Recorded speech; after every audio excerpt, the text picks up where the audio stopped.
Okey, Assalamualaikum warahmatullahi wabarakatuh. Murid-murid tahun 4 SK Kampung Kota.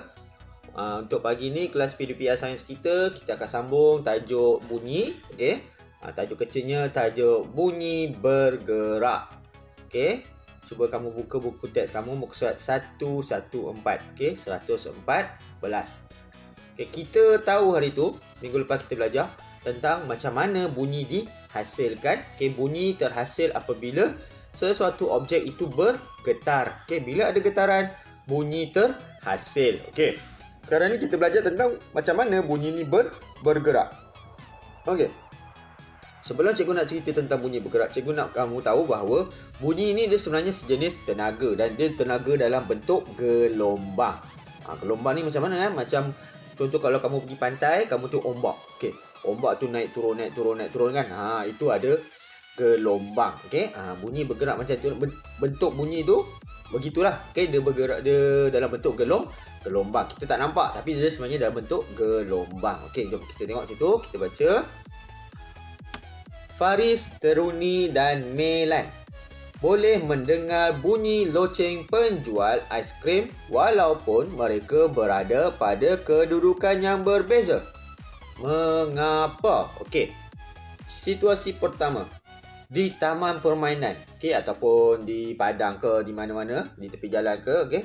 Kadang-kadang kamu dengar ada orang jual aiskrim. Dalam kes ni kawan kamu ni di taman permainan mereka sedang berjalan-jalan bermain, mereka dengar ada orang jual aiskrim. Macam mana orang jual aiskrim nak panggil pelanggan? Perlu ke dia jerit? Tak perlu. Sakit tekak. Dia gunakan loceng. Keting bila dia menggoncangkan loceng dia tu. Okey, loceng itu bergetar menghasilkan bunyi. Dan tengok gambar tu. Apa yang terhasil adalah bunyi. Macam mana bunyi itu boleh bergerak? Macam mana bunyi itu boleh sampai kepada Faris, Teruni dan Melan? Kamu tengok. Adanya bulatan ni sebenarnya bukanlah kamu nampak pun. Tak nampak pun sebenarnya. Dia cuma nak tunjukkan bagaimana bunyi itu semakin kuat. Bukanlah semakin kuat. Dia semakin bergerak jauh. Okey, ini yang dikatakan dalam bentuk gelombang. Okey, bunyi tu daripada satu punca dia berkembang sampai kena pada individu yang mendengarnya. Okey. Kalau kamu tengok situ, mana Faris? Ni Faris. Baju oranye ni Faris. Okey. Okey, kemudian ada Teruni dengan ada Melan. Mereka semua dapat mendengar bunyi loceng tersebut. Okey. Tapi kalau kat belakang ni dengar tak?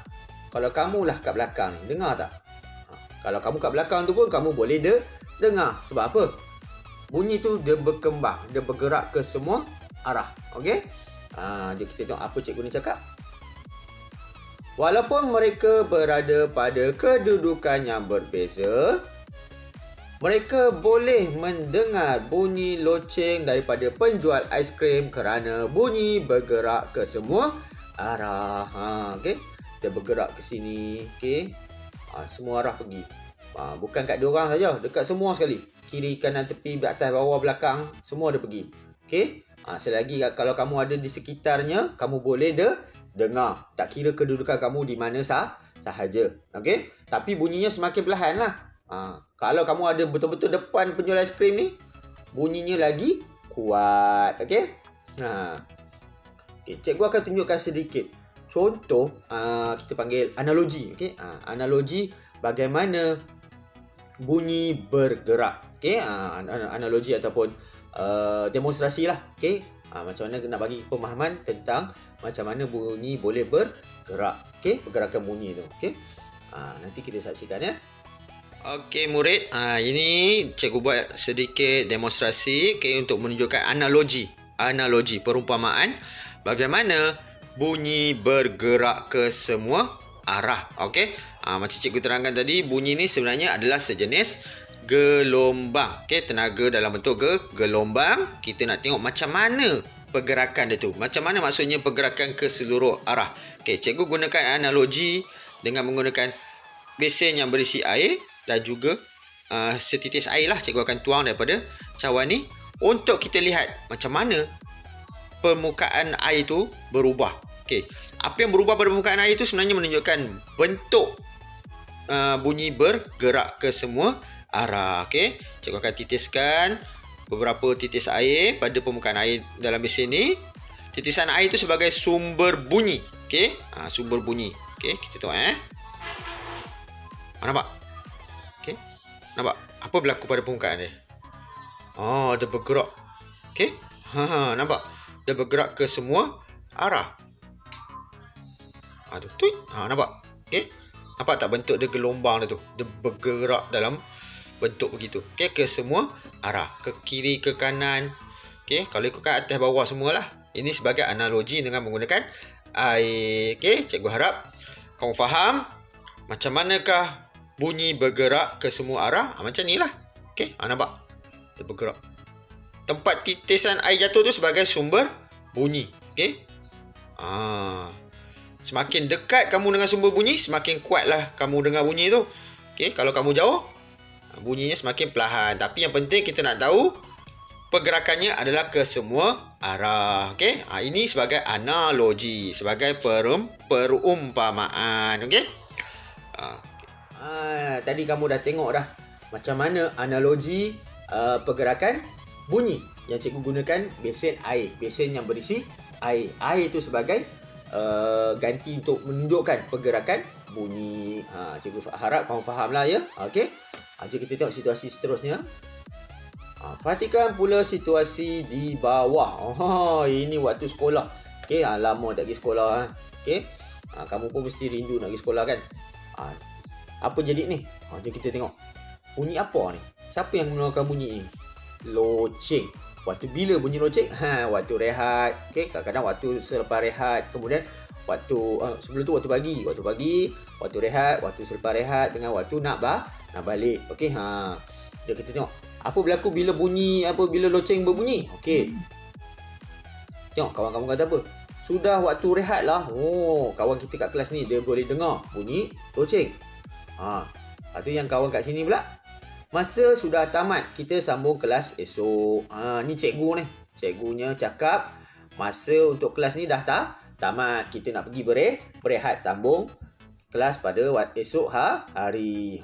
Okey, kemudian kawan kamu kat sini pun dengar juga bunyi loceng tu. Ketua kelasnya kata, tolong berbaris, beratur dulu kawan-kawan. Okey, lepas ni baru kita boleh pergi ke kantin. Okey. Nampak tak pergerakan bunyi tu macam mana? Dia berkembang ke seluruh arah. Dia bergerak ke seluruh arah. Satu sekolah boleh dengar. Okey? Walaupun kamu ada dalam tandas ke, dekat tingkat bawah ke, tingkat atas ke, okey, dekat padang ke, masih boleh dengar. Sebab bunyi tu dia sentiasa bergerak ke seluruh arah. Okey? Kita tengok apa kawan kita tanya.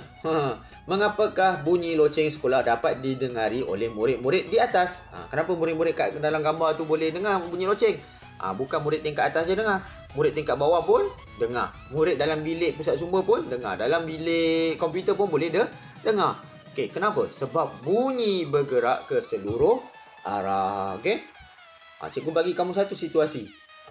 Contoh, kamu di Pekanbaruas. Okey? Kamu duduk dekat kampung kota, kampung Pulau Kabung, kata kampung Kampung Tengah kan. Waktu hari hujan, waktu mendung, gelap, ribut, tiba-tiba berlaku satu panahan petir kuat sangat dekat Beruas. Boleh tak kamu dengar? Boleh. Sebab apa? Sebab bunyi panahan petir tu dia bergerak ke semua arah. Okey, tapi kalau kamu lagi dekat dengan dia, lagi kuat.